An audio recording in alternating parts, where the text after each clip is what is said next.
the way that I like to do the brews is to kind of sit down and work our way through like sections at a time. Um, we're gonna do this brew a little bit differently because I know a lot of people use different ways of brewing, and that's one of the things we try to capture here. We're gonna do a style of brewing where it's basically like I call it a well-wisher style, where we're just gonna throw everything in that we kind of can like drum up, and then we'll pull the list together, and then we'll start cutting things out as we look at the curve, and try to fit it as best we can to our our goal setting, right? If we have too many auras, if we have too many enchantments or instants or sorceries or anything like that, we can kind of thin out the herd a little bit and call it a day. So with that being said, let's ramp seems to be the thing that we want to talk about most here. Let's spend some time and kind of go over what our ramp package should be here. What cards would you guys put in the ramp package for this deck, right? So immediately for me, I'm thinking about the mana rocks or abilities to go get lands, right? So you might have to spend them. Gotcha. So it looks like we're trying to get a ramp list in here.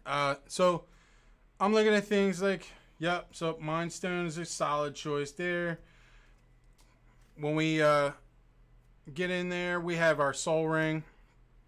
I want to put that in there, obviously, because Soul Ring. Soul Ring, I believe to be... I am a firm believer in it being the only staple in EDH. I think Soul Ring is the only card in any EDH deck that literally can go anywhere.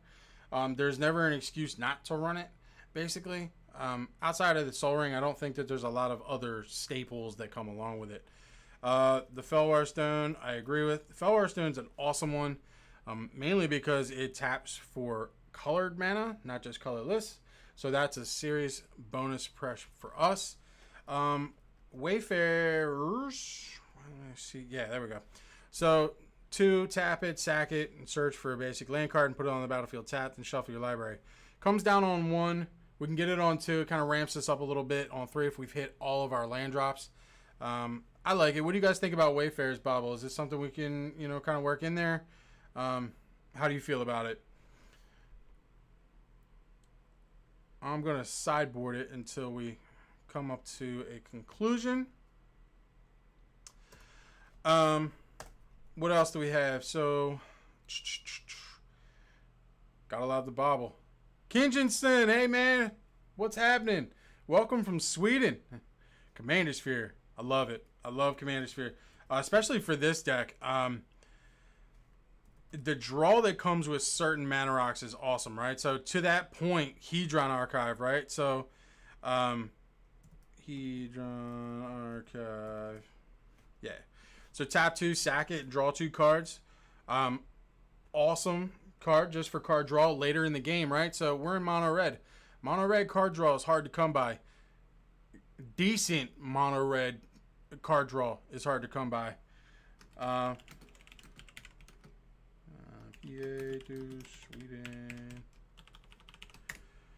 For those of you that are in the chat and just saw Kinjensen come in, Kinjensen's from Sweden. It's probably 1:30 or 2 o'clock in the morning there. And my man has been here every week, hanging out, brewing hard. Much love from PA to you, my guy. I actually have thought about Runaway. I think Runaway would be an awesome card to add in here because of the ramp. And we'll be able to kind of get those easy kind of burn spells out of the way, or the cantrip spells that pump up Krenko towards the end, right? So,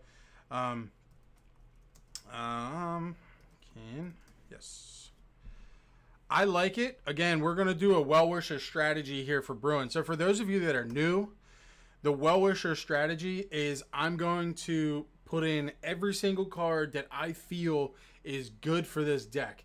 And your deck list might come out to, I don't know, 140 cards. That 140 cards, then you're going to spend enough time and you're going to whittle it down to your 99 that go in your functional deck. outside of your commander. That's a well-wisher strategy. There's some other ones that are called like I forget what it's like your power 9, but it's not the power 9, where you pick 9 strategies and you build them out. But for today, we're gonna kind of just throw everything in there that we like, and then cut it down from there. Dockside Extortionist. So this is actually a newer card that was in the recent Commander set. This thing is awesome. Create X treasure tokens, where X is the number of artifacts and enchantments your opponents control. I mean, we're playing EDH. EDH is huge for artifacts and enchantments. It's like one of the... They're definitely two of the card types that people love to play a lot. So they're going to have a lot of fun with it. I like that. So we're still dealing with the ramp package here. What's the... Yeah, exactly, right, Paul? So we'll just get a big creature on board if we play enough spells, and then we're good to go. What is the spell? It's a red spell that gives you treasure tokens for every... I don't know why I'm asking. I can just do that. Brass's Bounty. So for each land you control, create a treasure token. It's sorcery speed. I don't know how you guys are feeling about it. I like the fact that it gives me treasure tokens for every land I control. So basically it's kind of like more mana if I'm just having an turn. It also could be good... used well with the prospector if we have enough of the goblins out there. Gotcha. Budget CDH ramp. I like it.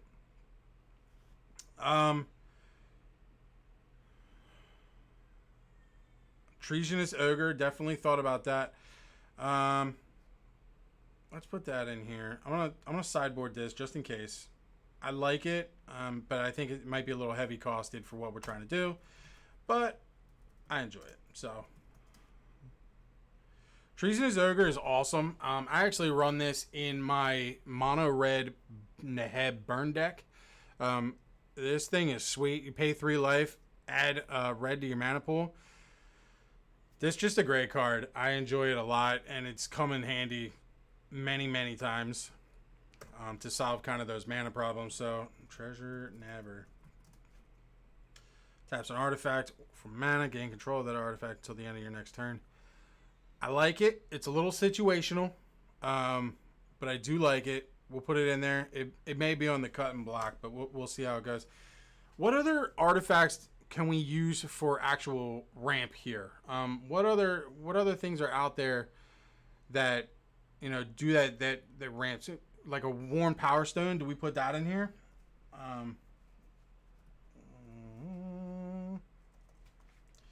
Prismatic Lens, Power Stone. Interesting. So, Worn Power Stone, Prismatic Lens. I got you. So Moxfield's kind of a partner of this show. So I try to avoid pulling up all of the other stuff. I'll pull it up here, but I really like to... I will probably just end up transplanting the list in all honesty. Decks.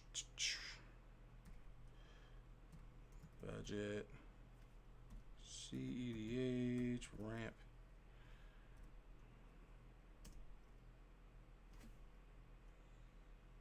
I mean, there it is. So what we're going to do...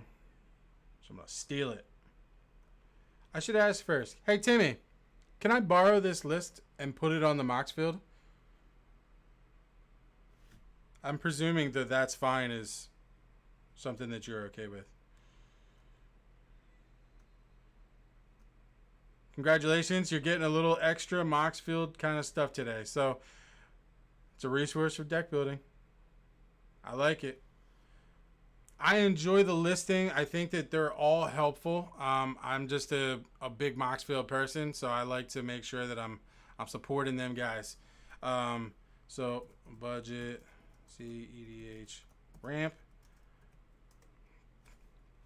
I'll just put a commander in here. Any commander. Let's do a 5-color one. Dragon. Yep. Like that. And Do that. This. Oh.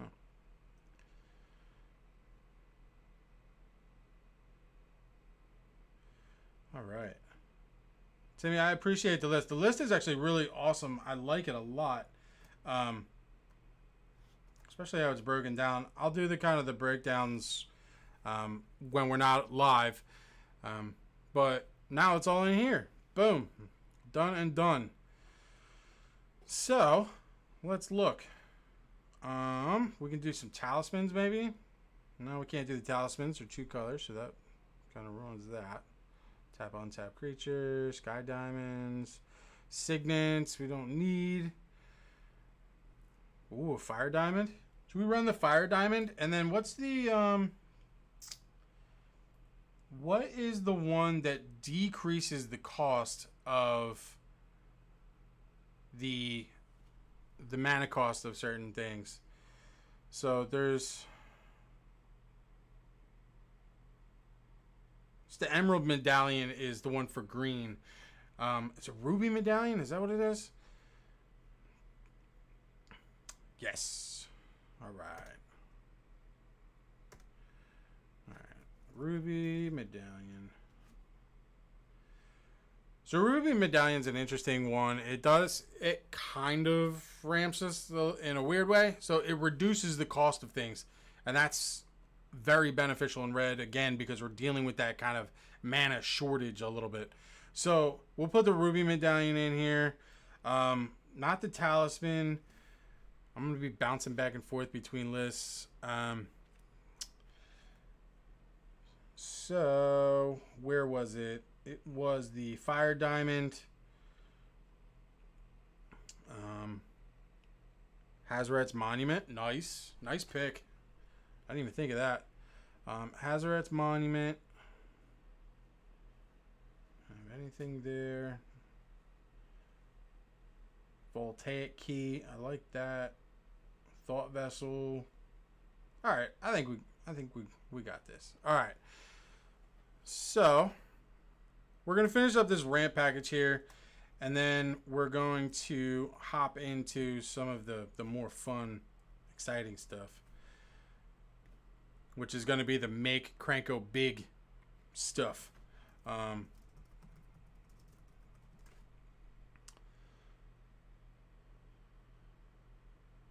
Grab that. I like it. 2 mana is a good spot to be. Really, when you're at 3 mana, you want to be playing Krenko. You don't want to, even when you're really at turn 2, you preferably be playing Krenko. But I like the way that the curve kind of fits here. Hazoret's Monument, that's the other one that we want to put in there. All right. It is rummage, but it's also optional, so we don't have to like dive right on top of it. But I do like the card. So let's look at our artifacts real quick. Let's just go over what we have and kind of how it looks and see what the effect is going to be on the deck build overall. So we got our Cold Steel Heart, enters tapped. It's a little slower, but we do get to pick the color. So again, colored mana. It's nice. Commander Sphere, again, colored mana, gives us red. This is in here a lot because of the draw card later on. We can have that draw. And the Commander Sphere, if we've got nothing else to do on turn 3 or whenever, we can kind of drop the Commander Sphere if that's what we want to do with that mana. Felwar Stone, Fire Diamond, Hazoret's Monument. This reduces the cost much like the Ruby Medallion does. Hedron Archive, again, same thing. We're going to get those draw out of the Hedron Archive, much like we're going to get the draw out of the Commander Sphere. Illusionist Bracers is still in there. That's an effect doubler, so that doesn't actually go into the Mana Rat package. What's my computer doing? All right. And then we have our Soul Ring and our Warm Power Stone. I think that's a decent starting list for ramp. There's a lot of different things that we can add in there just from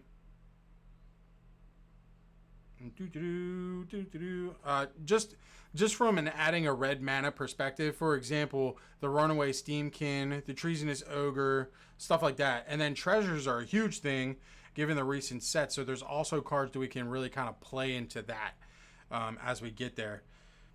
All right, so let's get into the fun part here. Let's get some instants and sorceries that are going to bump up Krenko and do what we want to do with them, right? So we've got a bunch that are just right out of the gate are going to be like the little cantripy stuff. Oh, Kinjinson week. Oh, did you, man?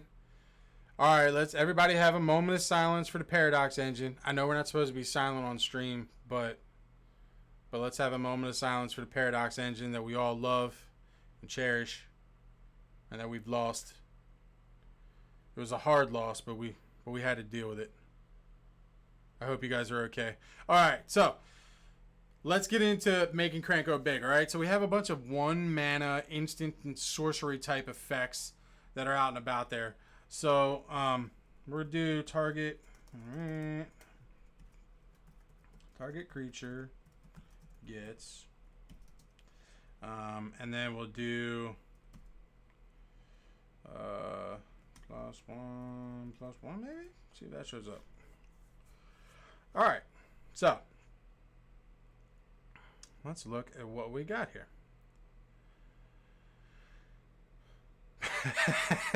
Yeah. Oh man, if I could without my video being shut off and silenced because I don't have rights to the song, I would, my man. All right.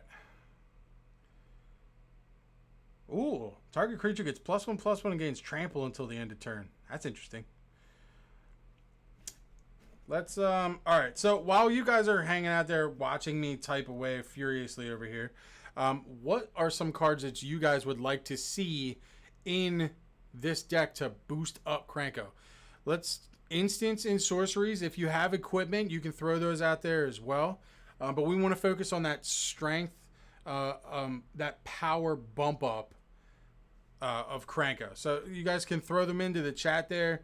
I have a whole big list that I can see all of them. So you can just throw them in there and we'll be good to go. Creature gets. Uh-oh. Hope you guys don't hear that. All right, there we go. That's a better list. We got 82 card options here. So, let's see. I don't want any of that. Into the battlefield, target creature gets this, that, and the other. It's flash. It's too expensive. Let's do a CMC requirement here. So CMC is going to be less than, let's say 5.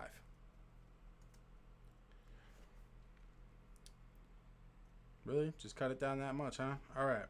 So CMC less than 4. Let's do it that way. Wow. Okay.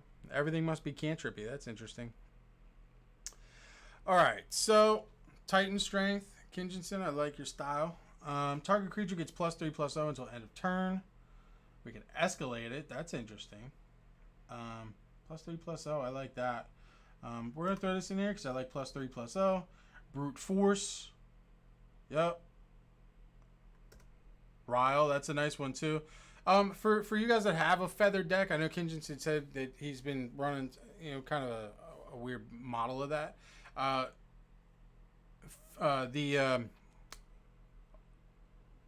lost my train of thought there. Let's get back to the list. So brute strength, we have that. Renegade tactics, interesting. Bull rush. I mean, if we have the option here, let's try to keep it to the +3/+0s or +2s. I mean, it looks like we can get kind of past. Whenever fortified land becomes tapped, target creature. That would be interesting. You guys want to put something weird in there? You guys want to put this Darksteel Garrison in here? Fortification. It's an equipment for land. How janky is that? Oh, no way. That's awesome. let's see here. I'm gonna put this in there because I like the way it looks there. So, a lot of the cards that are really good in a feathered deck. This is my train of thought that I lost completely and got derailed and stared at a window in a room by myself. The feathered decks run a lot of cards that are really similar to this build, in that they boost up your creature real big, and then they kind of goes away at the end of turn. Feather gives you that kind of that card value at the end, though. We don't have that here, so we want to maximize kind of that one turn burst that we're going to get out of it. Sacrifice a mountain rather than playing its cost.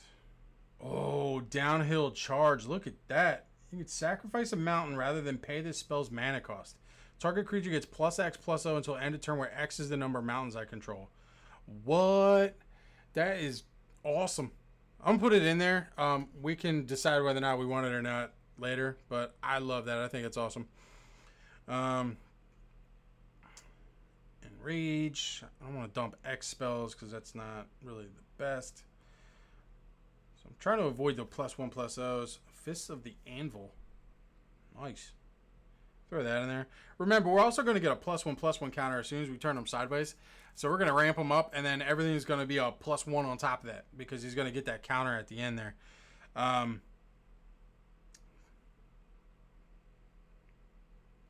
That's awesome, young mage. I'd love to see the deck list for that. I presume it's on that website that I gotta go to, but maybe we can get you guys over to Moxfield and you guys can dump some of those lists in here. I'd love to see them. I think those things are awesome. So, Fit of Rage, I like that. So for anybody that's jumping into the chat right now, we are building out kind of the list of instant sorcery equipment type effects to make our Krenko really big for this one attack to turn them sideways and get that hit in. So Fit of Rage also does give first strike, which is really ideal. There's a couple ones in here that have been given stuff trample. I like the idea of doing it because it's kind of like you're going to need to block this a ton to make sure the damage doesn't get through. First strike is just cool though. I like first strike. There's also the effects of giving things haste. Right, so like Samut Sprint, we can do something like that where we're going to get those haste values out of it. For example, right, so here's Fury Charm. You guys let me know whether or not how you feel about Fury Charm because it's modular, right? We can destroy target artifact. Target creature gets +1/+1 and gains trample until the end of turn. Or we can remove 2 time counters. Now, we're not running anything with suspend in here, but you know, the modular kind of point on it might be of some use there. Invigorating Rampage. I like that. It just sounds fun.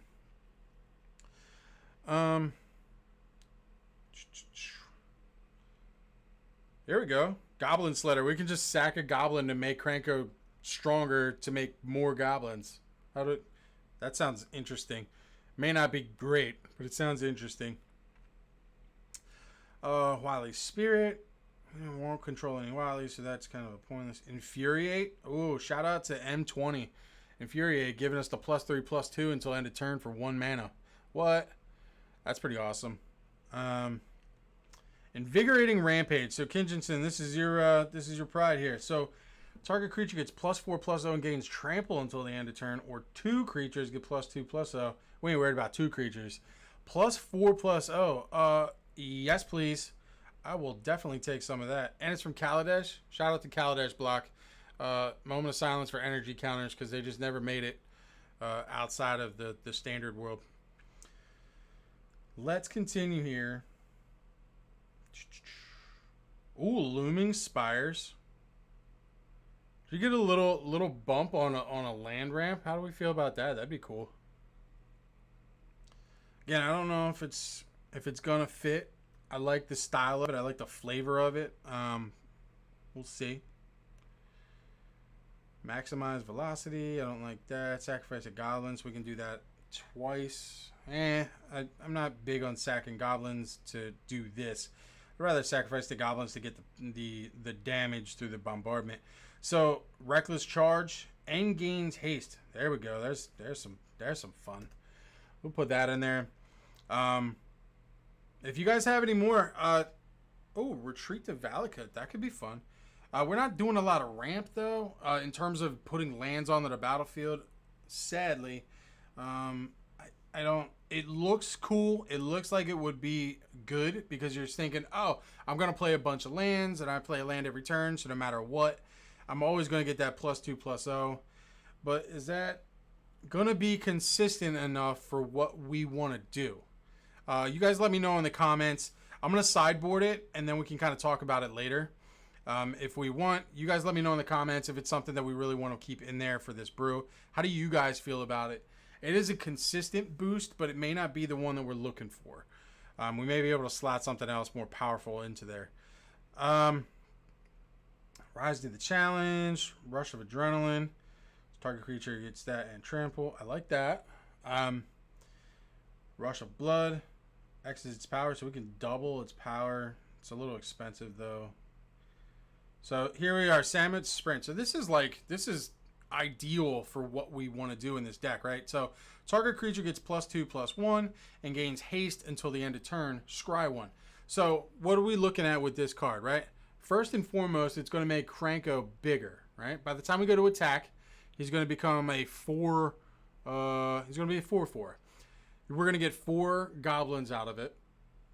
When he goes to attack, which is awesome value. We're going to get 4 1/1s, which is going to trigger all of the other stuff that we get those ETB effects off of.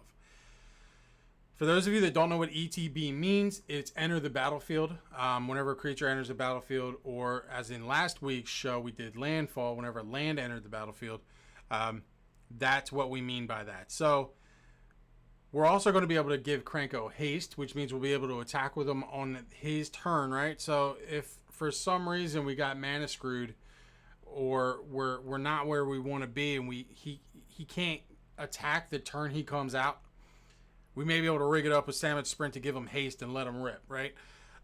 Or in a later game where he's already died once or twice and we finally got him out and we can boost him up really big and then we can attack with him. That's going to be awesome as well. And then we get to Scry 1. Scry 1 is nice in this deck. I wouldn't say it's crucial in this deck, but it is nice in this deck because, again, in red, we don't have a lot of draw effects. You know, we don't have what the power of blue is, right? The power of blue is I'm going to draw until I get what I want, or I'm going to find what I want, right?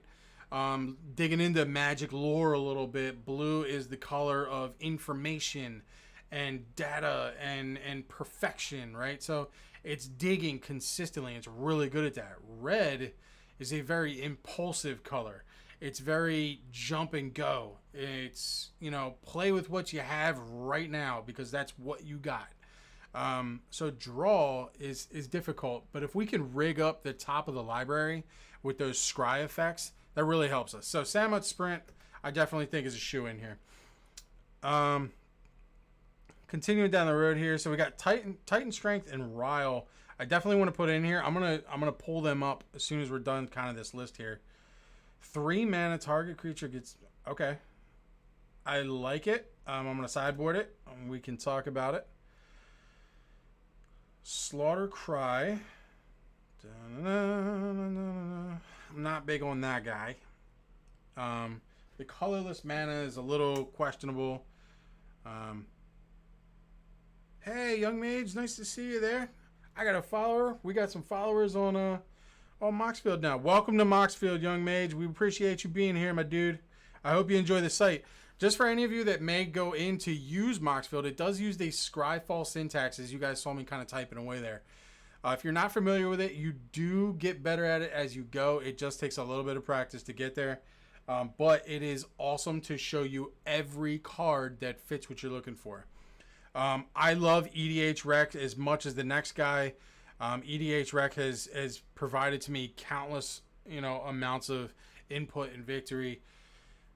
But it shows you what the 80% of cards is, right? So 80% of the people put these cards in all of their decks. It gets really consistent that way. But if you're looking, you may miss out on some cards because it doesn't show you what those top cards are, right?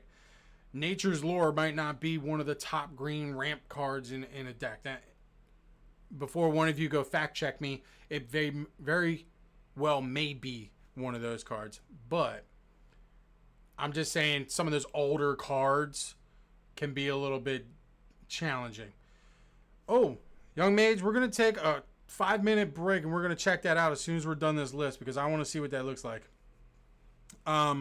So target creature gets +3/+0 and gains first strike. I like the first strike in a lot of these. It definitely helps. So, oh, here's another. Dude, these are awesome. I love these lands that give the bonus when they come in. I think that's like accidental value. What? Fantastic. Titan Strength. So here's one from Kingpin again. +3/+1 till end of turn. Scry one again with the Scry one. Kingpin, it's like you know me. It's like we're in sync, bro. So the Scry one again is going to enable us to set up that top of the library to make sure that we hit what we're looking for every single time. We want to make sure that we're nailing that to be consistent. Trigun of Rage. Triguns are a little slow. I don't know. Umezawa's Jite. It's an equipment. I'm gonna sideboard it. We can talk about Umezawa's Jite. I like Jite, but it's very... It can be kind of dangerous because sometimes you bank on it and then all of a sudden you realize that you can't... You've run out of use for it. Let's see here. And Double Strike. Double Strike really doesn't work for us. Uncanny Speed. Like that.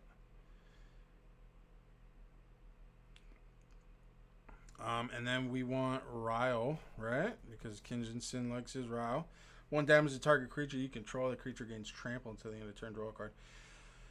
Okay, so we're not to this part of the show quite just yet, but I think this may be one of the next categories we're going into. So let's go back to our deck list right now. So we have 38 cards in our main board right now. A couple lands. I'm actually going to dump this Looming Spire into the main board here because I like the effect that just comes on. I'm going to play a land and just immediately bump them up. It's uncounterable. It doesn't use the stack. It just happens. So we have a bunch of really interesting things that bump up a lot of strength. I think that we're coming up with some interesting things right now, which is really cool. So let's review our tags again. I haven't tagged anything yet. What have we gone over? So we've gone over our ramp package a little bit. We've gone over our the strength a little bit to kind of power him up.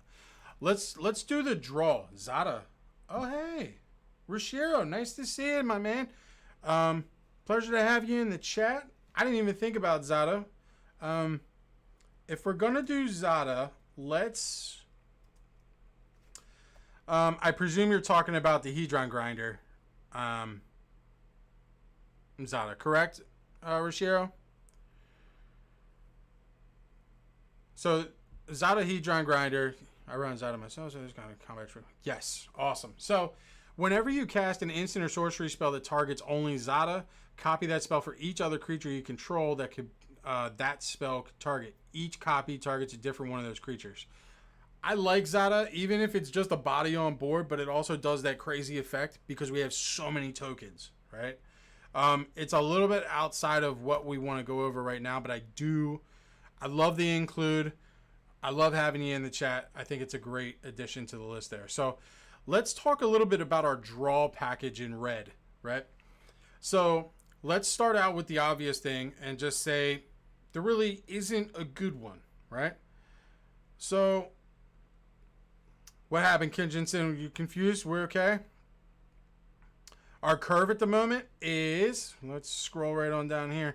So, Kingpin, what we're doing right now is what I call the well-wisher strategy of deck brewing. We're going to dump everything in, and then we're going to thin it out at the end to kind of smooth out our curve and make sure we're hitting everything where we need to hit. Our curve right now is not bad. A lot of the stuff that we just put in is a bunch of 2-mana spells. I mean, we're nailing it in terms of how the curve looks, but we also only have 40 cards in there. So, I mean, we're getting there. We're getting there. You know what I mean? Skull Clamp, definitely. Shout out to Skull Clamp because it's awesome. So, to answer your question there, Richiero, we're not looking for one-shots. One-shots can get a little bit... I don't think it's where we want to be with Krenko. If it happens, great, right? If we boost up Krenko to like 25 power, dump 25 goblins on board, Impact Tremors does 25 to everybody, and then we overrun and we get crazy.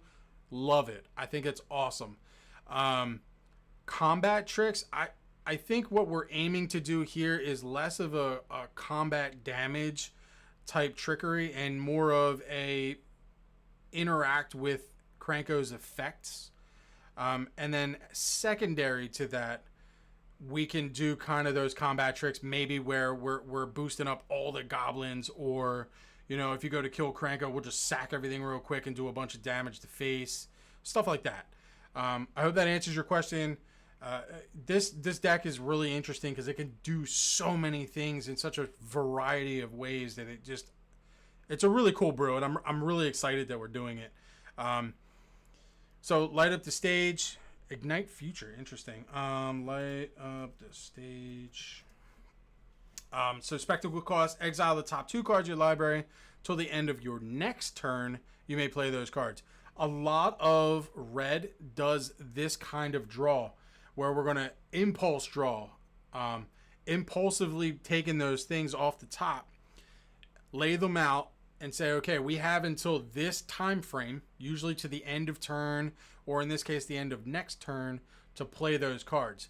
These are really good effects in red. Sometimes I can get a little crazy because you might not get what you want, but that's also the importance of making sure that we're fitting the cards that are going to benefit us the most for that particular brew. So light up the stage. I like it. Ignite future.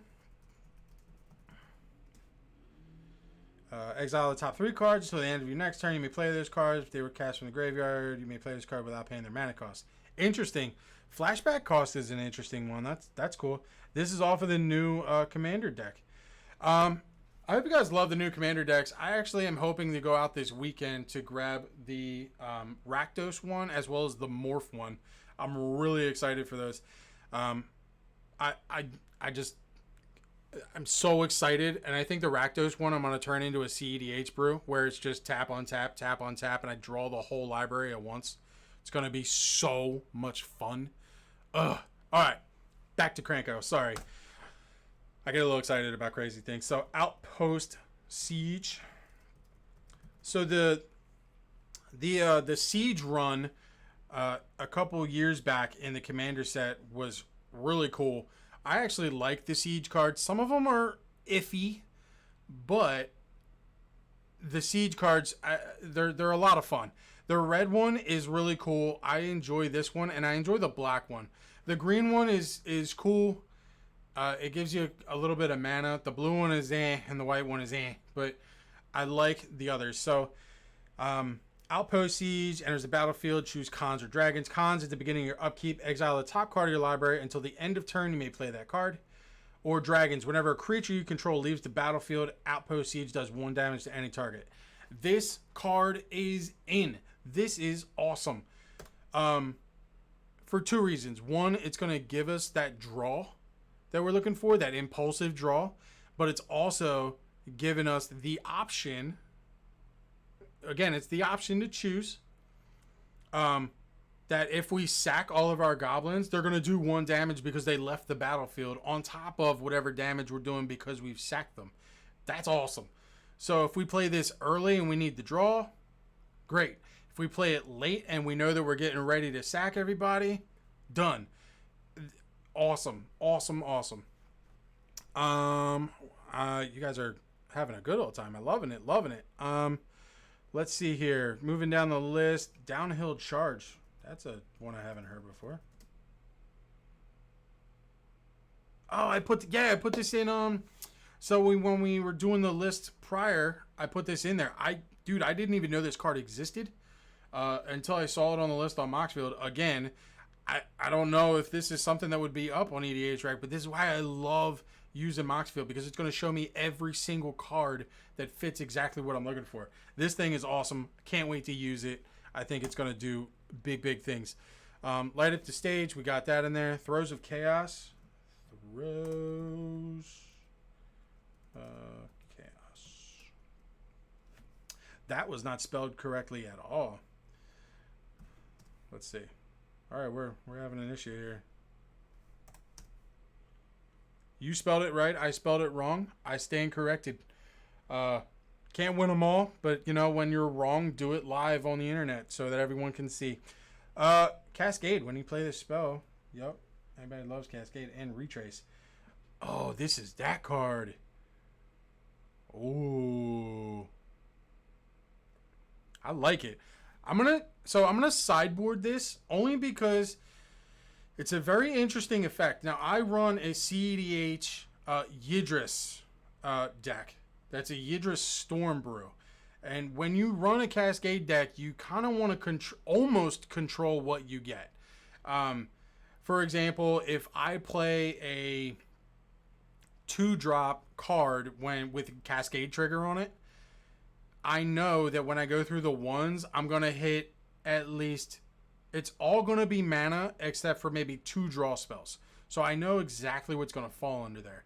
Same thing with Throes of Chaos. If we cast it, we want to make sure that Chaos trigger is going to kind of line up with what we're looking for in that game. I don't want to Cascade and then all of a sudden I rip something off the top that really doesn't help me, right? If I'm like mana screwed or something like that, you know, I kind of like to control it a little bit, especially in this color. It can kind of get difficult. So Herald's Horn and Vanquisher's Banner. I know Herald's Horn. So reducing cost. Look at the top library's creature. You can reveal it, put it in your hand. So extra draw. I love it. I love it. So we're doing Goblin Tribal here. Goblin Tribal with the Herald's Horn. We're gonna reduce that cost up front. For any of you that are new to deck brewing, I know that there's been some in and out. Reducing the cost of things, and I'm sure that somebody, you know, you've heard it on the Command Zone, you've heard it on, you know, Commander Versus, you've heard it on all the other channels. I know that Rhino said it a couple times. Reducing mana cost on cards is huge. The game is built for the curve to kind of control the pace. So whenever we can adjust that, we put ourselves in a really good position. Herald's Horn, I love. Vanquisher's Banner. Vanquisher's Banner. Choose a creature type. Creatures you control get +1/+1. And whenever you cast a spell of the chosen type, draw a card. Again, super... we're going into tribal mode. We're going to be having a ton of goblins. We're going to be casting a ton of goblins. We're going to be doing it cheaper. We're going to be drawing some more cards. I like it, but I think 5 is kind of the top of the curve that we really want to hit. There are some more cards that may be of the higher end, but 5 mana in this deck, I think we want to keep it a little lower because we're only going to get those big impact turns.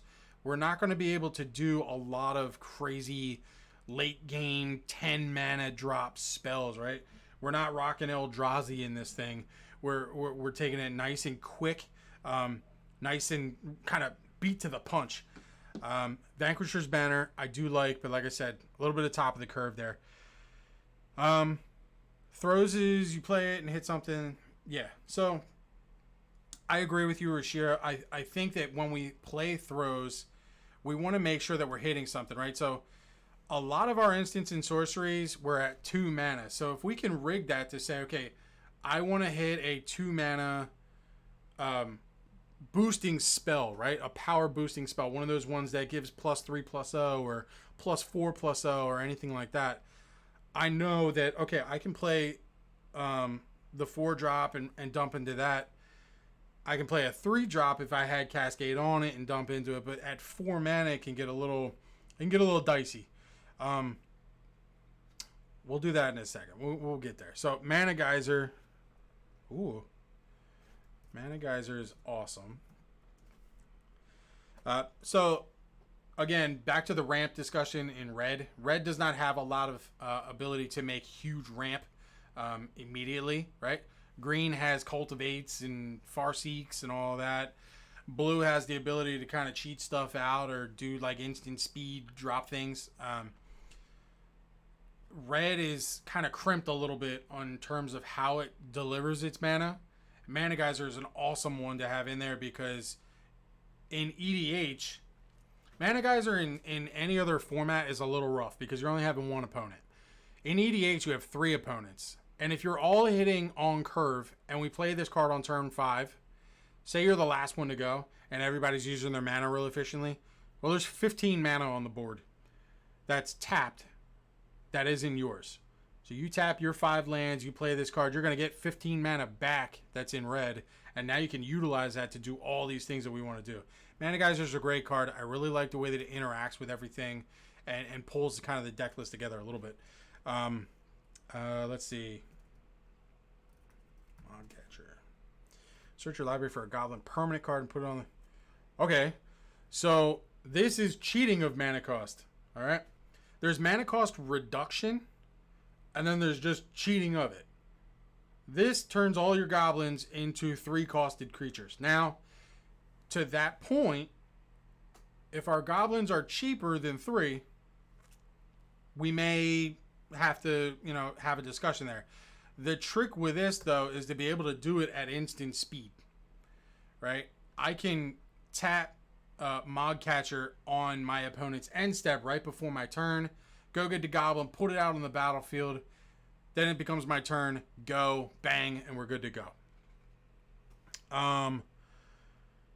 Let's see here. Bright Stone Ritual. Wow, that's an interesting one. I like that.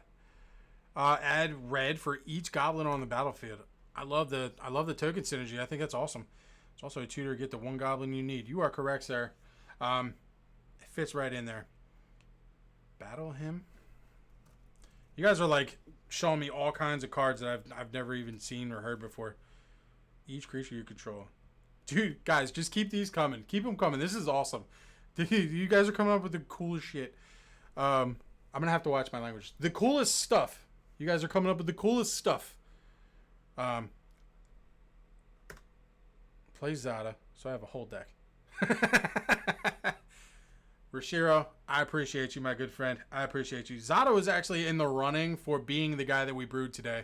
But Krenko, across all of the different places that I did all of the survey, Krenko kind of took the list, and that was it. So, I'm sure at some point we'll do a Zada brew, and we'll really get weird with it. So this is a land. Pay 3 life, add that, and then give your creature haste. Yes. So we're starting to tread a little bit. Let's look at our deck list here. We're up to 51 here. I think what we want to do is Mirror Wing Dragon. Whoa. This spell. Whenever a player casts an instant towards you, targets me, that player copies that spell for each other creature they control, and each copy targets a different one of those creatures at 5 mana. I can't argue that. I like that. It's a flying Zada for 5 mana. I'm okay with it. We'll put it in there. We'll talk about it. So, start to just be making a Zada deck. You're not wrong. Like I said, we can. This is a well-wisher brew right now, so we are going to chop some things out. So going down the way here, we need to talk a little bit about how we're going to do our haste enabling. So we need to be able to make sure that when the cards get played out, we do have that haste that comes through. That way we can swing with Krenko right out of the gate. When we get to that point, we should be good to go. We got some draw in here. We got a lot of those types of effects. We need to make sure that we can get them going. Fervor, Hammer, Perforos. I like those. Let's see. Yes. We're about to get to the fun part, which is the incidental damage. Fervor.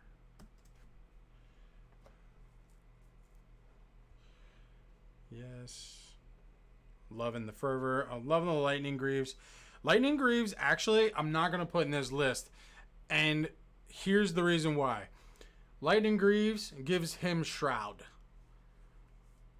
And that will pretty much neuter the entire deck.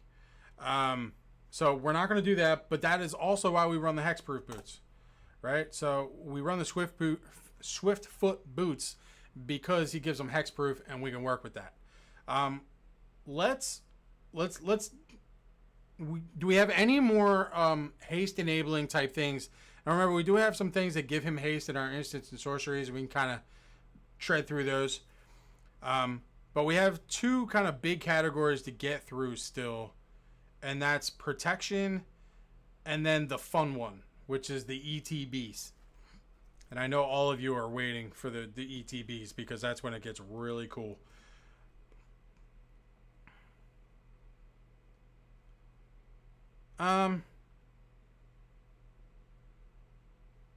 Yeah, I'd prefer the Goblin War Chief and the Chieftain to Urabrask. I like the idea of tapping down my opponent's creatures, but I'm not necessarily worried about tapping them down because I'll have enough blockers with all of the tokens that I make to be able to kind of shut them down in combat. So curve-wise, I don't think Urabrask is going to hit that for us. So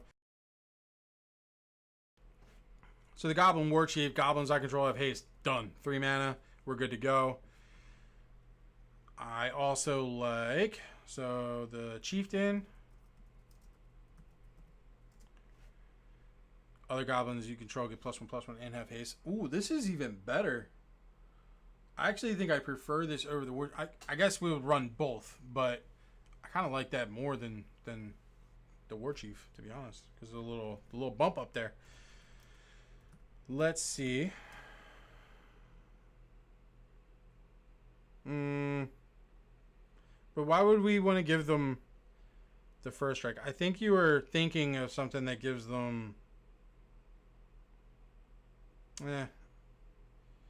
Are you so Rashir? Are you saying put this in there from a protection standpoint to say that we can deal damage first and he won't die, or are you saying this from a yeah? Got you. Okay. All right. I see your point there. I just wanted to make sure. I don't want to just throw something in there. I like it for that perspective. Okay. What else? What else can you guys think of from a protection standpoint? Because we're in that realm right now. We've got a lot of haste in there now, and that's a good thing to have. What other protection things can we think of? Is there any more of? We've got a lot of the first strike with our instants and sorceries. We can get a couple if we have some on any enchantments or anything like that. Anything that gives hexproof. Menace is a good one. I like Menace. Menace is decent. We are talking about EDH though. And at a certain point, Menace is going to just end up kind of being null and void. It does kind of act as board removal.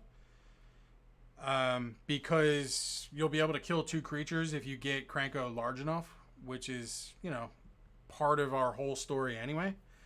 What do you guys think?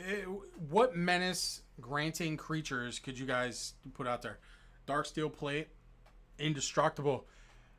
I like your style, sir. Darksteel Plate. And it fits the curve. I like that.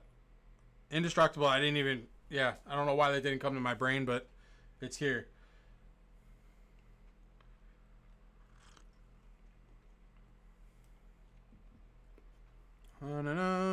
Goblin War Drum. Let's see.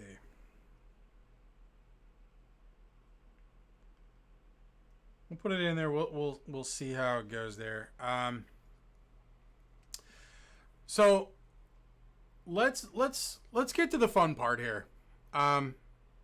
We're digging a little bit for some protection, and what may happen is we're playing such a low curve that even if he does get removed, we should still be okay in terms of recovering from that. Mass Hysteria, Pyroblast, Red Elemental Blast. for counter spells. Rashira just got hella excited over Ogre Battle Driver. See what that looks like. Oh, nice. That'll be a nice late game value if we need it. Mass Hysteria. I don't want to give global effects.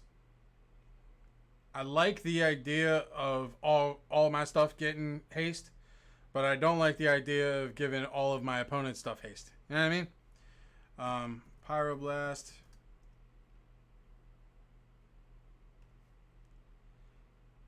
I'm going to throw it in there. It just depends on what we're at here. Whisper Soaked Decay. Paul, I like it. I like your style. You're throwing out some good stuff. Let's see here. So, Solar Dragos, pleasure to have you here, my friend. I guess we could approach a little bit that way too, if there's some unblockable stuff that we can kind of work in there. Let's do the fun thing here, and let's start going over some of the incidental damage. It is 20 after 8 right now where I'm at. Gives us about 40 minutes to kind of finish up this brew, clean up our curve, add in our lands, and then we're going to kick some ass with this. So with our incidental damage, right now what I have in there is, for our incidental damage, is stuff. I want to put stuff in there like Impact Tremors, but I also want to put stuff in there like Goblin Bombardment. All right, we have a couple of sacrifice triggers, so maybe when stuff dies, right, to be able to kind of sack everything out at instant speed to make sure that we can get that damage in later in the game. Impact Tremors is one of the powerhouses here, but what other cards do you guys have in mind that can make it? Cavalcade, you're reading my mind, my dude. So for anybody who has played Arena at all against some of the newer decks, how did I spell that wrong? Knows that Cavalcade is like an awesome one. Perf Daddy, yes, Perf Daddy, Puff Daddy, Perf Daddy. I like it. I like your style. So Cavalcade Calamity, whenever a creature you control with power 1 or less attacks, Cavalcade Calamity deals 1 damage to the player or planeswalker that creature is attacking. This comes into play really, really well when we throw in those extra combat tricks. Okay? I really want to throw a couple cards in here that have that extra combat on them, because I think that would be the surprise got you win that we can build into this. I love when a deck has those couple cards that out of nowhere they're like, oh, they're just doing this thing, and then boom, extra combat. Holy crap, now I have to protect against it. What? I wasn't even expecting that. That's kind of where we want to be with all that. Warstorm Surge, like I was talking about in the beginning, Rhino, or so Young Mage, when Warstorm Surge does the same thing that Impact Tremors does, but Impact Tremors cost 3 less mana. So we can put Warstorm Surge kind of, I'm gonna sideboard it just because there may be other things that we can do with 6 mana, right? Like I said, I want to kind of keep 5 as the top there. Warstorm Surge is only going to deal 1 damage for every goblin that comes in. Now, we're occasionally going to get that 4 damage or that 3, depending on, what we're doing, what creatures are going to come down. But it may not be as valuable as it would be, say, in a big creature deck, right? A Warstorm Surge in my Nikia deck that doubles mana for everything, and I have like 25 mana on turn 6. Warstorm Surge works really well there because I can deal 7 damage every time something comes out. So, our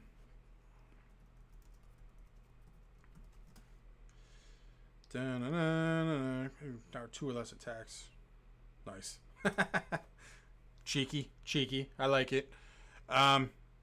What other incidental damage stuff can you guys put in here? Goblin Bombardment. This is one that I want to put in here. Just because we're going to have so many tokens that we can do damage with these guys. Somebody board wipes. Oh, okay. Cool. Boom. Gone. If you have Tribal Anthem, Surge is better than Impact. Tribal Anthems. Okay. All right. I see. Okay. I see your logic with that one, Young Mage. I like it. We're going to take a look at the list and see how many of those anthems we have. If we have enough, let's do it. If we have the room and we have the space and we've cut it down, I like it. I just want to be careful with where we're at and make sure that we're taking care of that curve and hitting everything where we want to be. Pashalik Mons. Nailed it. Beautiful. Love it.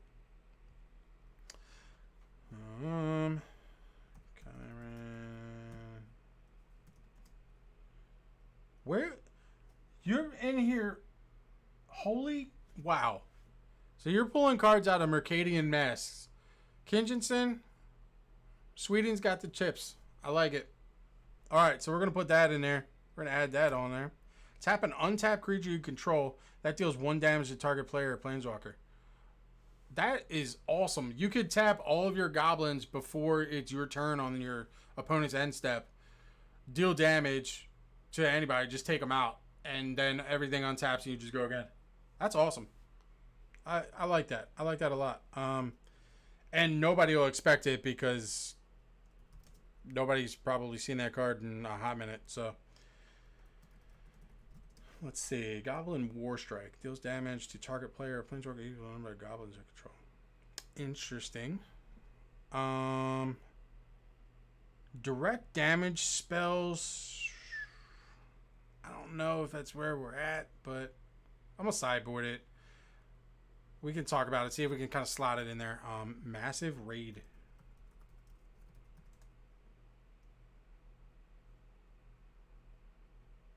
All right, so we're getting into this direct damage spells here.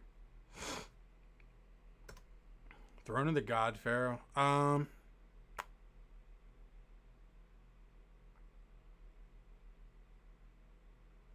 There should be sound. I have my mic on. Does everybody else hear me, or has this been a deaf broadcast this entire time?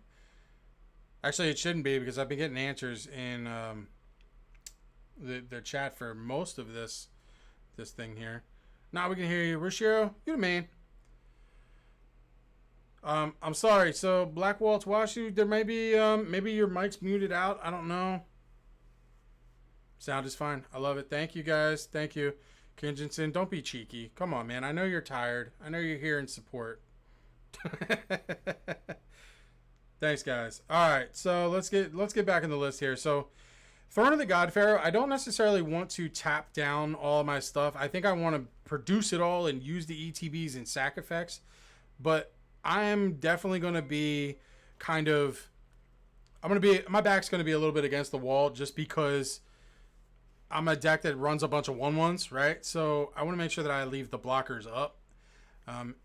To that point, that card that you said to tap them to deal all that mana or deal all the damage, to do that on end step, that is amazing. So that's a shoo-in, but I don't think that Throne is going to fit in here. Let's look at Thunderclap. No, I don't. It's very situational. I don't think that that's gonna work in there. So Bogart shenanigans. Goblin you control is put in the graveyard from battle. Nice, nice. There we go. More stuff like that. I love that. Love it. Love it. I'm glad we sorted that out then. Yeah, Throne just kills you basically. All right, let's see. What else? Massive Raid. There's another one I missed. Oh, I didn't miss it. It was the incident or the direct damage spells. Direct damage spells I like. I'm not sure if it's where we want to be with this deck because a lot of our damage is coming from the interactions with all of our goblins, right? We may get one big swing of combat. That may be kind of how we finish off the last player, maybe. But direct damage spells, it's great for a burn deck, right? So this would be awesome in something that's like my Neheb deck or something like that. But I don't know if it fits here just because it's not necessarily what we're trying to build into. This gives us an outlet to sack the creatures to and boost up Krenko. Okay. This could be a nice ender too. If we're kind of late game brewing out and then you drop this guy down, you can sack all your goblins real quick. It's going to trigger all of your other kind of death effects to deal all that damage. Make Krenko real big, tap them for attacks, get all of those goblins right back. I like it. I like the flavor of it. So additional cost, tap any number of untapped creatures you control and deal damage. Ooh. Now this may be the one burn spell that may be worth it here.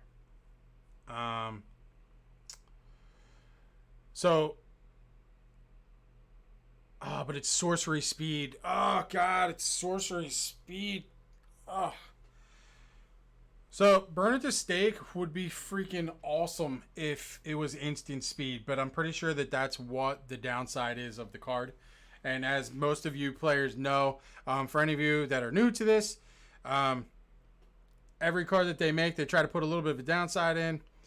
Every card that they, the downside that's at burn at the stake is definitely the sorcery speed with it. So close. So there's two Grenzos, but I suppose you're talking about the Havoc Razor. Exile. Okay, so we get the top there, and goad target creature.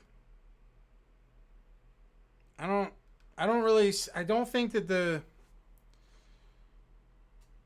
Explain your logic, Roshiro. Explain the Havoc Razor Grenzo kind of interaction that you're looking for here.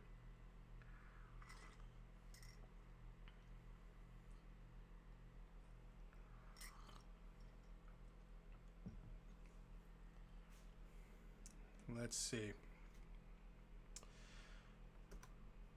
We're actually doing really good in terms of deck design right now. This is actually looking really cool. We're sitting at 69 cards, 3 of which are lands. So, Burning Earth. We tap down from attacking, so you can go to what they have.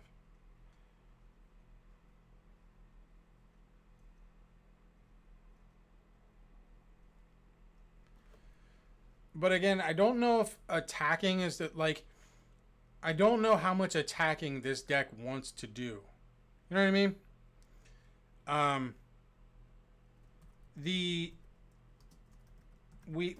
From the tempo game standpoint, we definitely want to make sure that we're leaving creatures untapped so that we can defend ourselves, because we're not gaining any life here. We're not doing anything like that. We're just making a ton of goblins, triggering those ETBs. I'm a player that believes that combat is overrated. That's just who I am as a player. I have a hard time really diving into combat manipulations and stuff like that, just because there's an inherent risk to doing that. Now, if it's me and one player, and I have a ton of goblins on board, I think that it works, but it's not really where I'm at for the majority of the game. So, get you Goblin Sledder. Let's look at that.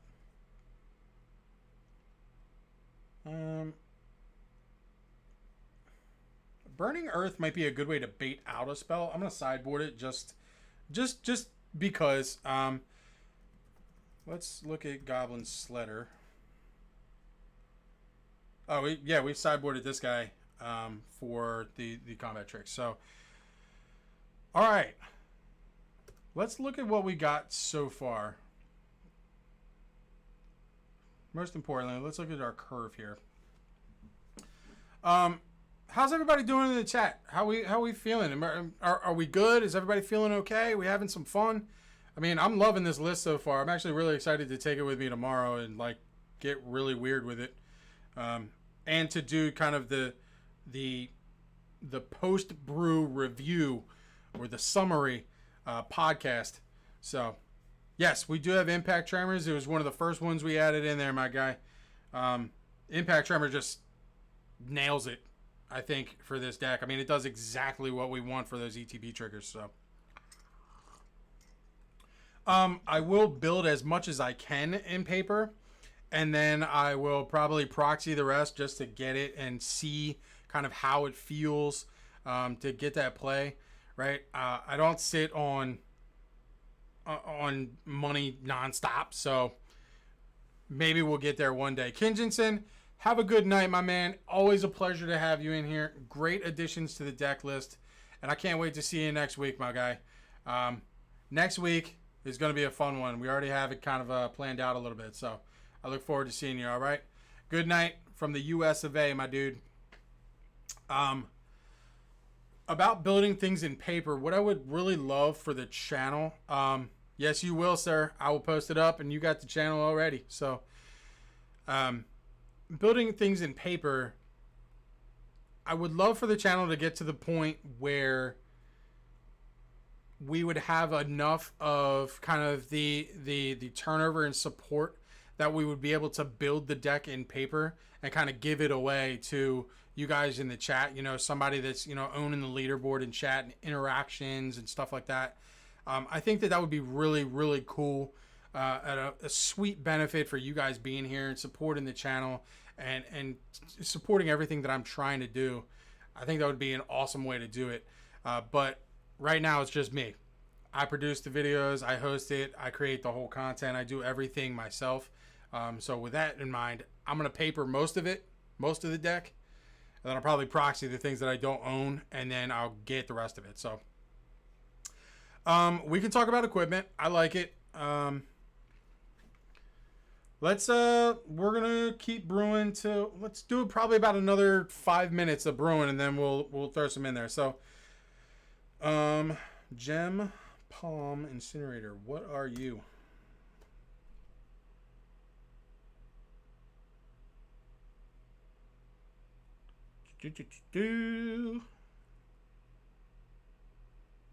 Nice.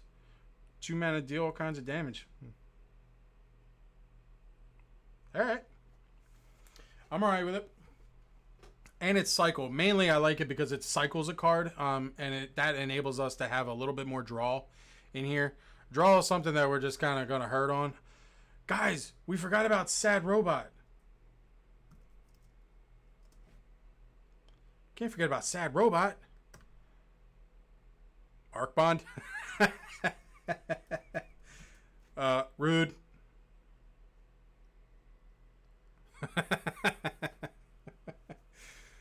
Oh, combinations. I'm going to go out on a limb here and say that Black Waltz, you are a combo player. So, I'm okay with that. I'm good with that. So, I'm not going to do that one, though. It's a little situational, and it's not kind of playing to our ends. But I like the way you're going, sir. Goblin King. So these are lords again. So these work well with what Young Mage was talking about earlier in terms of Warstorm Surge. If we have enough of these lord effects in here, then Warstorm Surge definitely becomes more valuable through those additions. So Goblin General.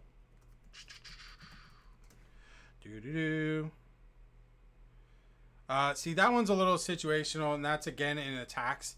If they're going to come in, I would like them to hit the board and be, you know, have that instant, you know, effect. Just bam, I get +3/+3 on my power toughness. So, Stoneforge Masterwork, Veterans Arms, Pen and Blade.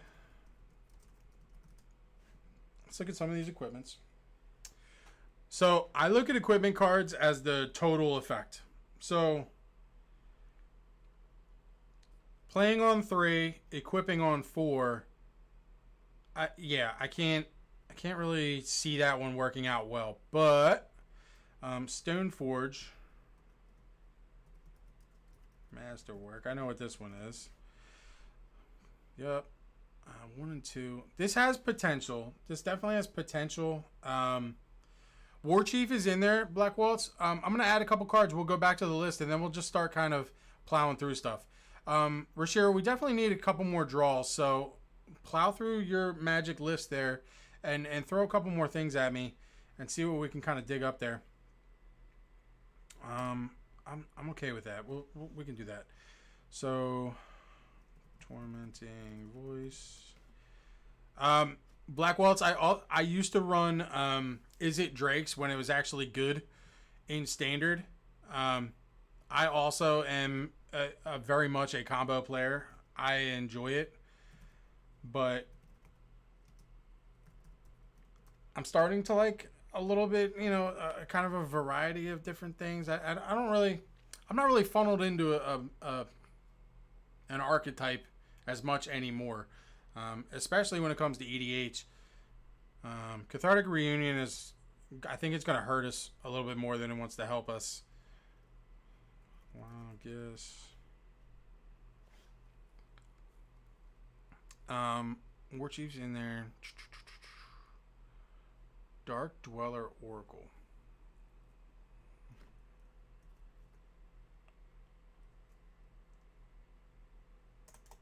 I like Wild Guess. We can put that in there. That works. Dark Dweller. Ooh, Wheels.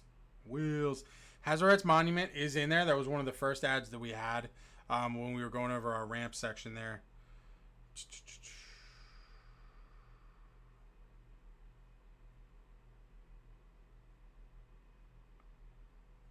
That could be interesting. Goblin Dark Dwellers. Goblin Dark Dwellers, when it enters the battlefield, you may cast target instant or sorcery card with converted mana cost 3 or less from your graveyard without paying its mana cost. That card will be put in your graveyard this turn, exile it. And it has menace and it's a 4/4 body.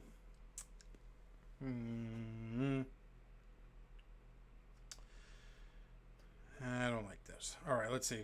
Reforge the Soul, I like. Draw 7, I enjoy. Are there any Planeswalkers that really fit this build?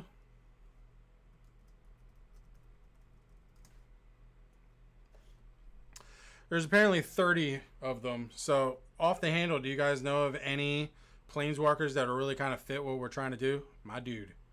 Browbeat. Chandra, sorta. Let's look.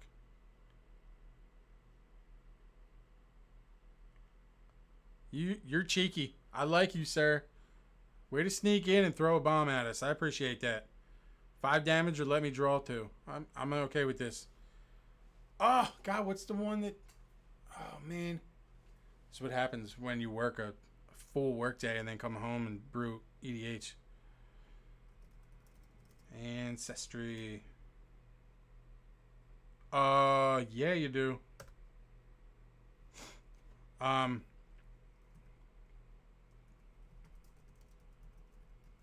That's the Chandra. Yep. Okay. I like that Chandra. Plus I have a couple of her, so that works out. Wheel of Fortune. There goes the budget.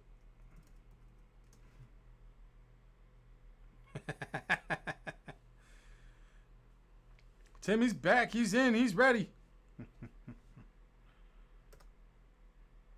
Ladies and gentlemen, watch this budget go crazy. Sensei's top. I like it. What? Where was the other? Okay. Guys, what is the spell that's in Standard right now that you can... The opponent can either take 3 damage or you can draw 3 cards or something like that. What is that? I forget what the hell. It starts with an R. I can't remember it because I'm just going all kinds of bananas right now. Throw it in the chat. That way I can figure it out. Dryad Venerated. Oh, that's awesome with our anthems and our sack effects and everything else. Love that. Solid pick. And it's right on the top of that curve. Risk factor. Freaking young mage, you're coming through for me, my dude. Appreciate you. Love it. All right. Yep. Perfect. Perfect. Perfect. Okay. we just added a phenomenal amount of draw spells and wheels and stuff like that. Scroll rack. What deck do you play, Timmy? Share with me. Share with the chat. Let's chat about it.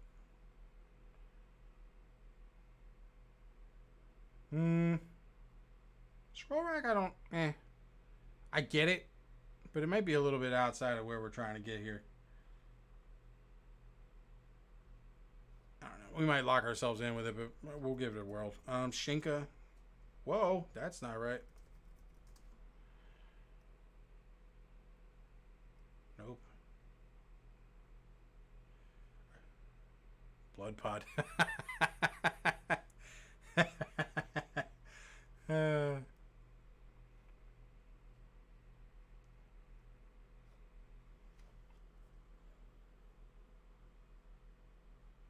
I like it. All right. All right. All right. So, Constellation Scepter Thrasios. All right, Timmy, I see you.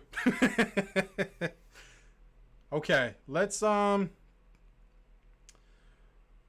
at our list. We're up to 85 cards, and it is 8:45. All right, cool. So I want to leave about 5 minutes at the end here for us to kind of hang out, chat, and just kind of close out the evening.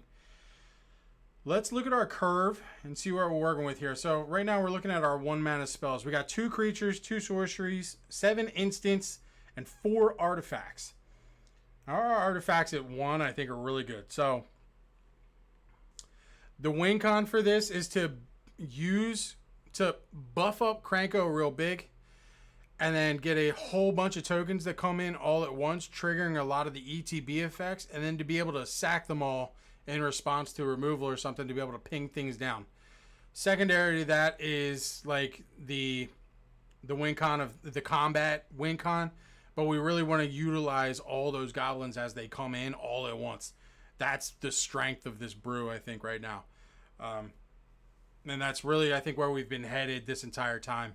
So, all right. So how does everybody like our 1 mana, our 1 drop curve look right now?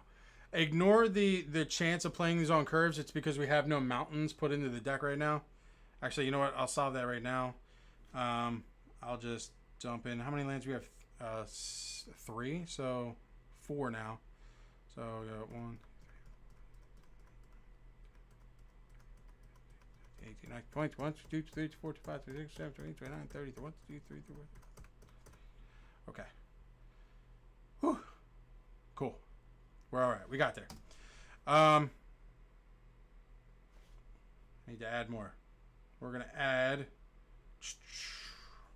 we need to add 34. Like that. Okay.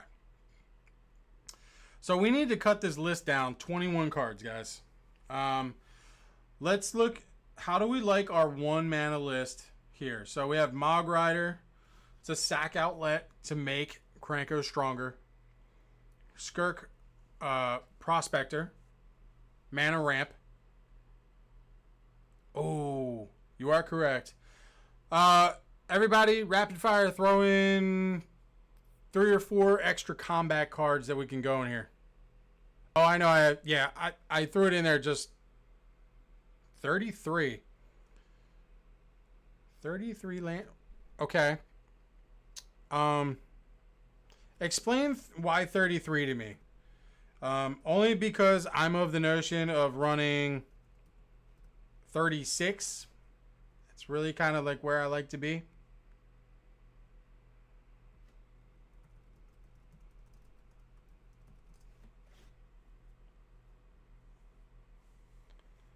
Seize the Day is in the deck.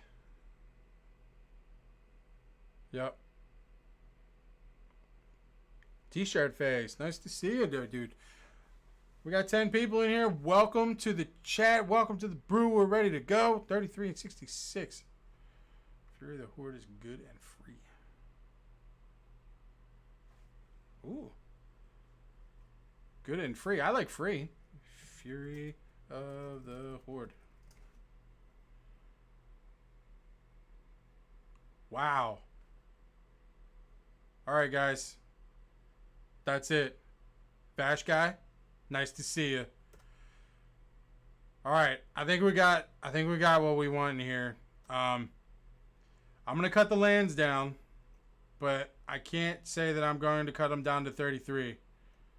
It scares me. It scares me too much. How about this? I'll meet you in the middle. We'll go 35.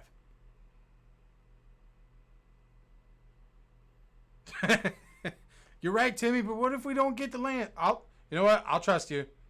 I'll trust you. There we go. We got 33. We'll make it work. Mana Echoes. That's the one for getting mana.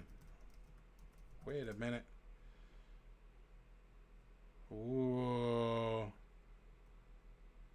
The commander is not OG Krenko. It's the new Krenko. This Krenko. So our objective here is to make him real big. Turn him sideways. Get a whole buttload of goblins out on the battlefield. And use those ETBs and everything else. Mana Echoes is all the monies. And I don't know why we didn't put that in there in the beginning. I should have caught that. It is what it is. So, alright. Now, we got to thin this out here, guys.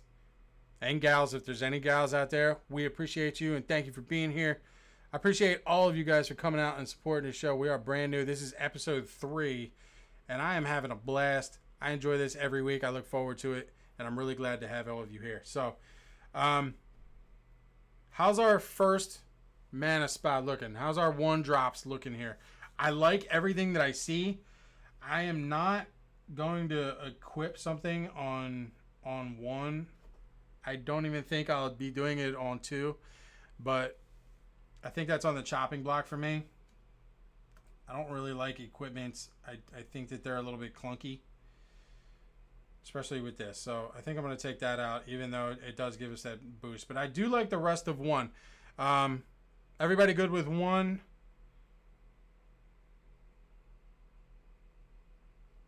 I got you. All right.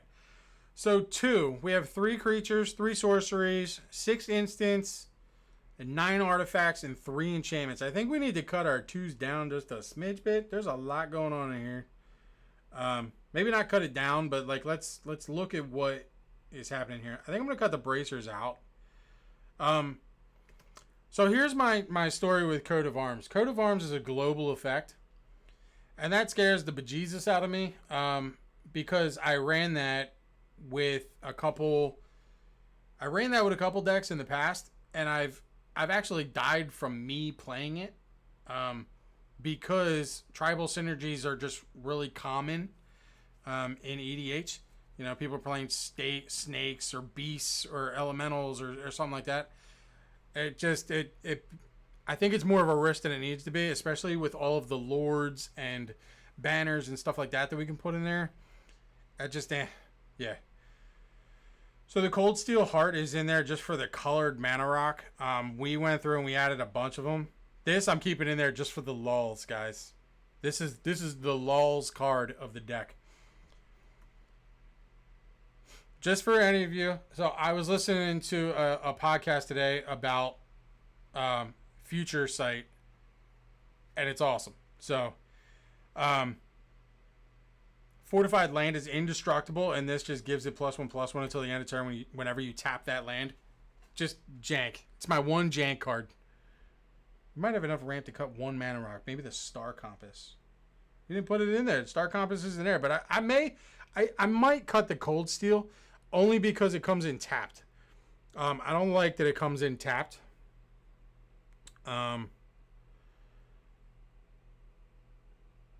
Gotcha. Okay. Let's look at the top end and see if we can cut 16 off of the top, right? So, to Timmy's point, from 3 and up is where we'd like to make our cuts. I kind of went a little bit backwards, but either way, let's see where we're at. So 7, we have our Fury of the Horde, but that's free. So everything is 5 and down. So we have Jaya, which is going to add 1 damage to all of our red permanents. We have Mirror Wing, which acts like a flying Zada. I'm not sure if we want it in here because it's not a goblin, right? So this might be the only non-goblin creature we have in the deck. Or close to it, rather. I don't know if it fits here. What do you guys think about the Mirror Wing Dragon?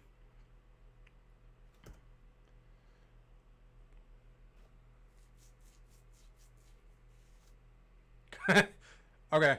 I like the... Okay. The Verisimilitude rocks. Okay. There's a 4 mana rock. So, I put the Hedron in here just for the draw as well. Let me know how you feel about that. I can move it to sideboard. Just kind of see what the curve looks like. We don't like it. All right.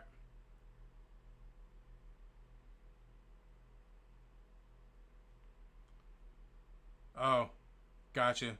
Yeah, you know what? You're right, Vashka. I didn't even think about that. Yeah, I think that we're gonna... The Dragon and Jaya got to go. I like the extra damage on Jaya. I think the Dragon does have to go.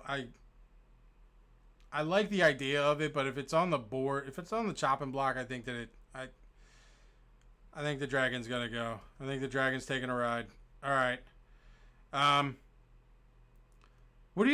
Why does the Jaya need to go? It adds the extra damage. Now, honestly, I would never -2 her, but I like the fact that it's the extra damage. But it may be high from a 5 mana cost perspective. Is there anything that it either does that, or are we not worried about it because we have enough stuff in the deck that does all that damage already?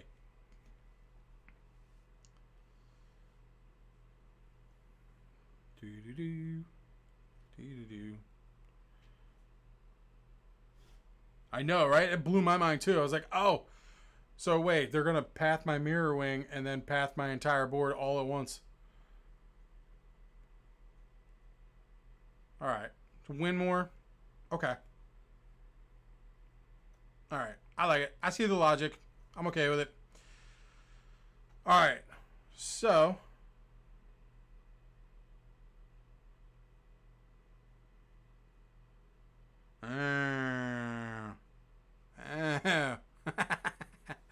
Janky. Okay. Either way, I see the point. All right. Creatures. All right, so now we're in the 4-drops here. How are we feeling about our 4-drop slots?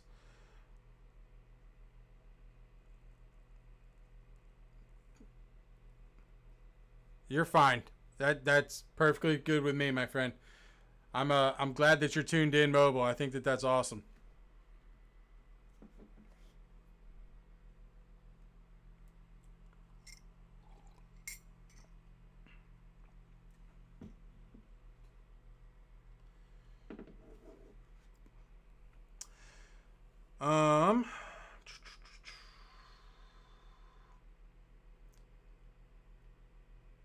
Do what? What are we doing?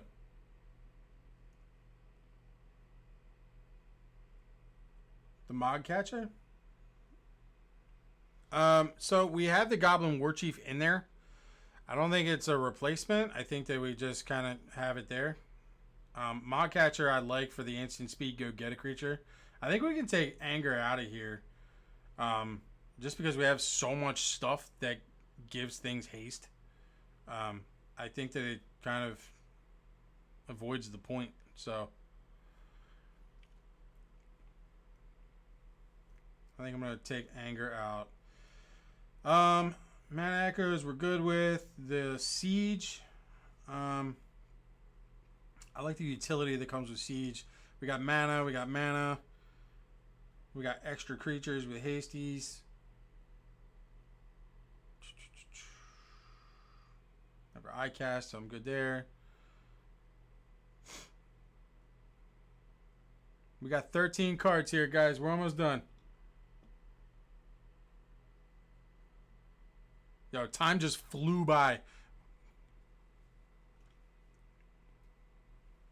Let's see. We'll go to our 3s. Chieftain and Mountain Walk. Ooh, good lord. I think I'm gonna take the direct damage out. I don't like that. The Treasure Nabber seems like it's extra. Siege is good. I like it. Keep the Catcher. It's a tutor. Yup. So it takes me about 2 weeks to cut 13 cards. Yeah. Yeah. This is the challenge that comes with the Well-Wishers type brew. The Well-Wisher brew style is a challenge when it comes to the cuts, because you get to a certain point where all of a sudden you're just challenged into what you can get rid of. So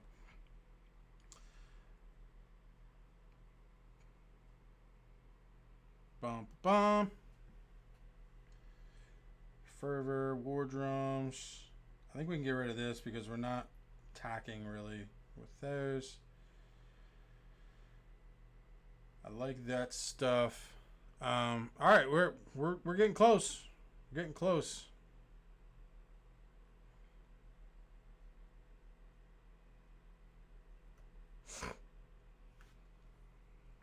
I think I'm gonna take Chandra out. I like it, but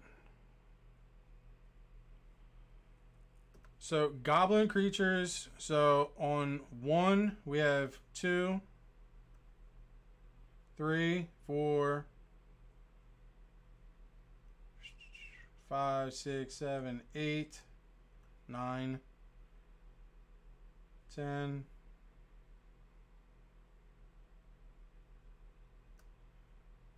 We have 10 goblins.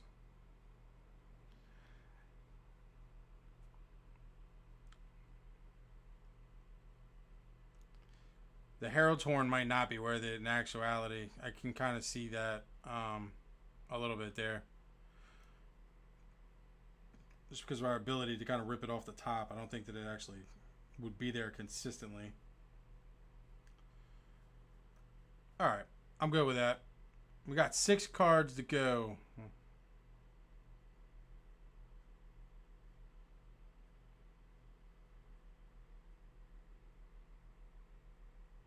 I might have got caught up in conversation and not cut them. There we go. All right. 5 more.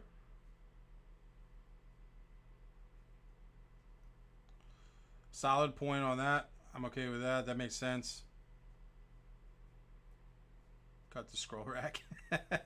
Timmy, are you going to be okay if we cut the scroll rack?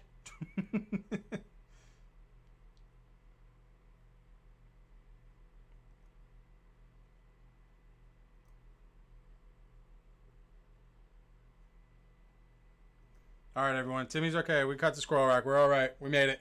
We did it. We got 3 cards left, guys. We can do this.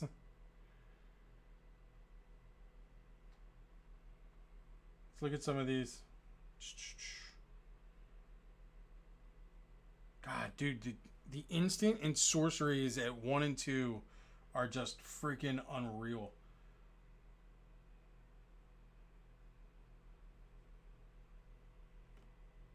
Go back to 3. Got him.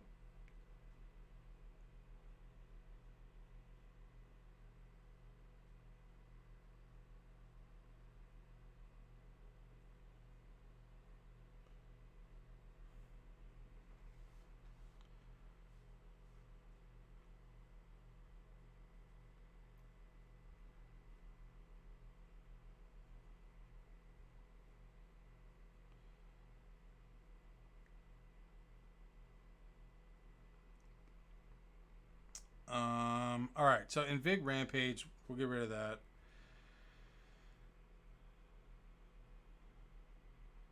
I'm all right with that. Why does risk factor seem bad to you? I'm just curious.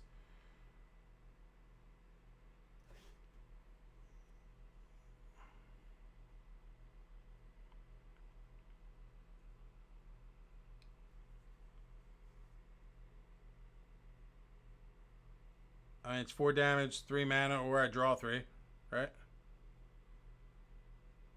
Actually, you know what? You're right, because it's EDH. I'm thinking about You're right. You're right. You're right. You're right. Gamble? Is that what you mean? They always eat the 4. You are correct. All right, well, let's cut 2 more cards, and we'll put Gamble in there, just in the off chance that we need to tutor something out that we didn't before.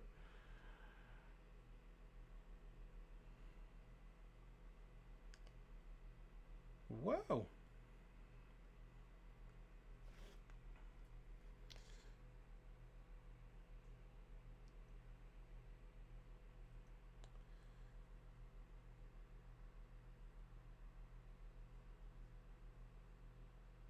That's a good one.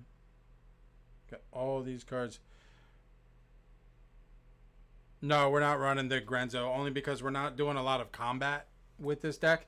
We're basically doing the one-off tap, make a bunch of goblins, and then use the effect of them entering the battlefield. I've actually thought about putting a Maze of Ith in this just to untap Krenko to do it again. But that's just me being weird, so...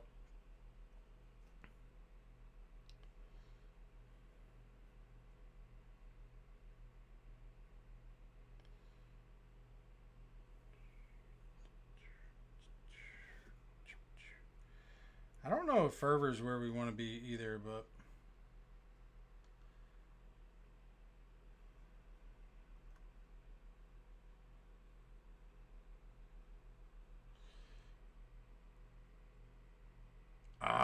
yes. Solid catch. If I Whisper Silk...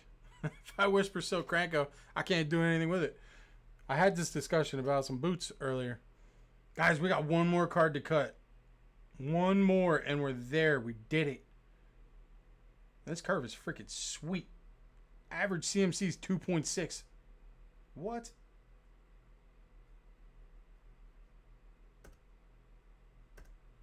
Done.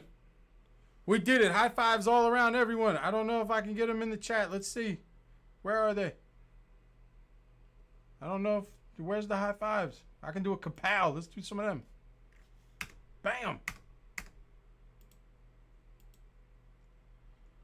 We did it, guys. We made it. We did a whole deck. Fantastic. All right. So, real quick, we can look at a couple hands just to see kind of how it feels here. 3 mountains, Salmon Sprint. We got some boots. We got some draw. We got a sad robot. That looks good. Now do it again. We're going to do it again next week, my buddy. Some draws. I like it. I like this. I like it. All right. Well, everybody, this has been an awesome show. I've really enjoyed this. I hope you enjoyed it as much as I did. We ran a little bit late here. Would not keep 2 and 3, honestly. Yeah, I mean, we're talking about casual game here. I mean, at a certain point, we do have to make the molds, but I really hope you guys had fun. It was a pleasure hanging out with all you guys and girls and building this deck together. We are trying to grow this channel out and make it something really interesting and cool for everybody. And I would love for you guys to bring your friends and bring everybody in to brew these things together. Every week on Wednesday, I actually will release a podcast. It's going to be on Spotify, and right now we're trying to get it on iTunes as well. I'm waiting to hear back from Apple about it. The podcast is going to summarize what we brewed here today, as well as what we're going to do Thursday. So it's going to give you kind of that sneak peek. Thank you, Spike Feeders. Couldn't have had half of these people come in without you guys. It was awesome to have that support. Kind of welcomed me with open arms there. That was awesome. So I appreciate it. You guys, I hope you stick around. I hope to see you more often in the future. I had a blast, and you guys were really helpful with a lot of this stuff. So, so the podcast is going to give you kind of the sneak peek of what we're going to do the next day as well. And again, that's going to be on Spotify and on iTunes, hopefully. The Spotify channel is the DeckDesign show.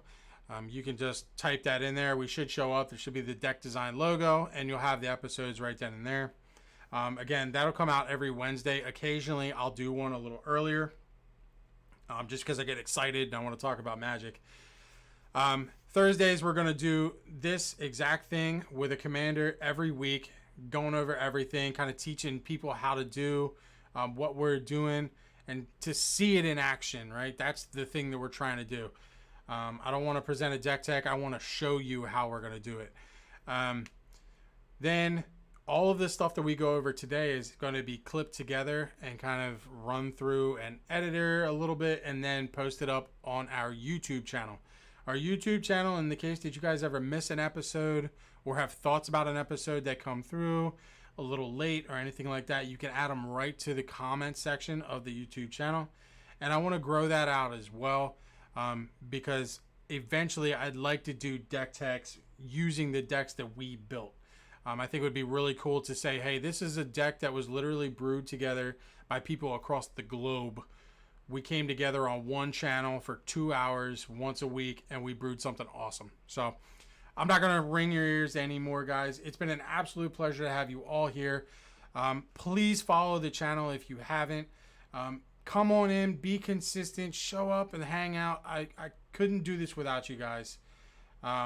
Give a follow, smash that notification button, and I will see you guys next week.